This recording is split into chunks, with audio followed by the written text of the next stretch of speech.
বিসমিল্লাহির রহমানির রহিম। আসসালামু আলাইকুম, আশা করি সবাই ভালো আছেন। আজকে আমরা একটা নতুন সার্কুলার সম্পর্কে জানব। তো চলুন সবার প্রথমে সার্কুলারটা আপনাদের সাথে শেয়ার করি। তো আজকে যে সার্কুলারটা আছে সেটা হচ্ছে সড়ক পরিবহন ও মহাসড়ক বিভাগ অর্থাৎ বাংলাদেশ সড়ক পরিবহন কর্পোরেশন বিআরটিসির একটা নিয়োগ বিজ্ঞপ্তি। এটি 16ই মে 2024 খ্রিস্টাব্দে এই বিজ্ঞপ্তি প্রকাশিত হয়েছে এবং এর আবেদন প্রক্রিয়া শুরু হবে 21 মে 2024 এবং আবেদন চলবে 6 জুন 2024 পর্যন্ত। এখানে সকল জেলার প্রার্থীরা আবেদন করতে পারবেন এবং বাংলাদেশের প্রকৃত নাগরিকদের কাছ থেকে নিম্নলিখিত পদসমূহে দরখাস্ত আহ্বান করা হয়েছে। তো আমরা চলুন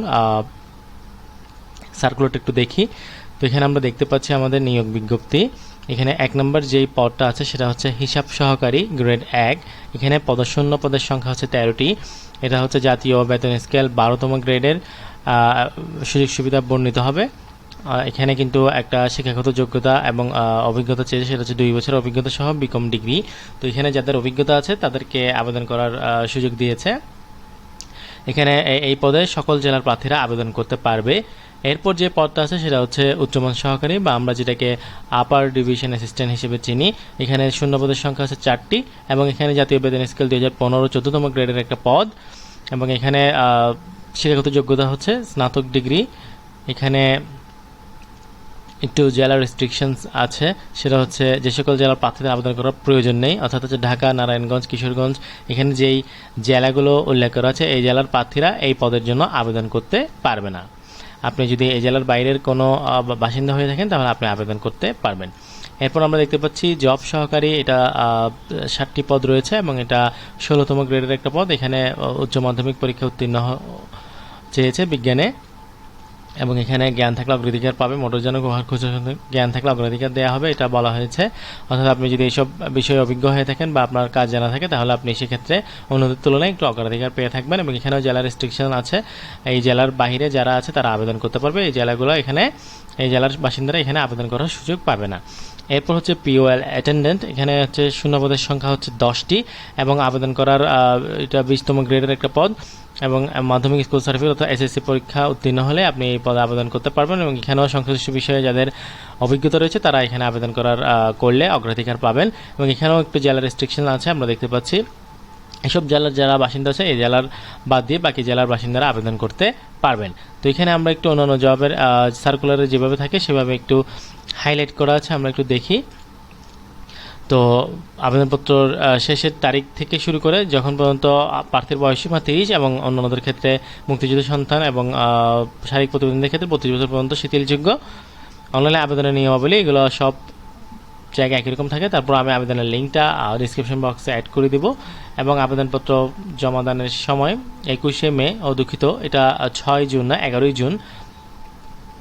তো 11 জুন 2024 সাল পর্যন্ত আবেদন করার সুযোগ পাবে। প্রায় আপনার 20 দিন 21 দিনের মতো সুযোগ থাকবে আবেদন করার জন্য। এরপর আপনার কিভাবে আবেদন করতে হবে এবং ছবি এবং স্বাক্ষরের সাইজ যেটা সচরাচর আমাদের থেকে থাকে সেটাই সব সরকারি চাকরির জন্য একই রকম। এরপর কিভাবে আপনি আবেদন করবেন এবং কিভাবে অ্যাপ্লিকেশন ফর্মটা ফিল ইন করবেন সেটা এখানে দেওয়া আছে এবং এখানে ফি সম্পর্কে বলা আছে। 1 থেকে 3 নম্বর পদের জন্য আপনাকে 1 থেকে 3 নং ক্রমিং পদের জন্য 300 টাকা এবং 23 টাকা এবং 4 নম্বর পদের জন্য 200 টাকা এবং এখানে টেলিটকের ফি বাবদ কিছু টাকা কেটে রাখবে। এরপরে SMS পদ্ধতিটা কিভাবে দিতে হবে সেটা বা কিভাবে পেমেন্ট করবেন সেটাও ডিসক্রিপশন বক্সে অ্যাড করে দেবো ইনশাল্লাহ। তারপর এখানে ইন্ডিকেট করা আছে, আপনারা সার্কুলার একটু ভালো করে পড়ে নেবেন। এরপর প্রবেশপত্র প্রাপ্তির বিষয়ে বলা আছে, যখন প্রবেশপত্র অ্যাভেলেবেল হবে সেটা সে বিষয়ে নির্দেশনা দেওয়া হবে। তো প্রিপেড টেলিটক থেকে কিভাবে সিম থেকে আপনারা পেমেন্ট করবেন সেটা এখানে বলা আছে। এবার প্রার্থীর যোগ্যতা যাচাই সম্পর্কে এখানে বলা আছে, এটা আপনারা একটু ভালো করে পড়ে নেবেন, যেটা সব জবে প্রায় একই রকম। তো আমি সবসময় বলি সার্কুলারটা ভালো করে পড়ে নেওয়া, অন্তত পক্ষে মিনিমাম 3 বার হলেও সার্কুলারটা পড়ে নেওয়া এবং এখান থেকে আপনার কি পয়েন্টসগুলো হাইলাইট করা। এখানে মহিলা কোটার ভিতরে অন্য কোনো কোটা দাবি সমর্থন প্রার্থীকে যথাযথ কর্তৃপক্ষ কর্তৃক প্রদত্ত প্রমাণপত্রের সত্যায়িত ছায়ালিপি আপনাকে প্রদান করতে হবে। এরপরে হচ্ছে আপনার অনলাইনে প্রদানকৃত আবেদনপত্র কপি, আপনার অ্যাপ্লিকেন্ট কপি যেটা আছে সেটা আপনি সংরক্ষণ করবেন এবং এখানে বাকি তথ্যগুলো বলা আছে। সার্কুলারটা শেষ হলো। তো আপনি দেখতে পাচ্ছেন এখানে আবেদনের যে সুযোগটা আছে সেখানে একটু জেলা রেজিস্ট্রেশন আছে এবং প্রথম পদের জন্য জেলা রেজিস্ট্রেশন নেই, সেক্ষেত্রে আবার অভিজ্ঞতা চেয়েছে। তো আশা করছি আপনারা যারা এই পদগুলোতে আগ্রহী তারা যথাসময়ে ঠিকমতো আবেদন করবেন এবং এই সম্পর্কে আর কোনো প্রশ্ন থাকলে ইনশাল্লাহ আমি জানানোর চেষ্টা করব এবং এই উচ্চমান সহকারীর বিষয়গুলো নিয়ে এবং আরও বিস্তারিত ভিডিও করার চেষ্টা করছি, সেগুলো ইনশাল্লাহ খুব দ্রুত আপলোড করব।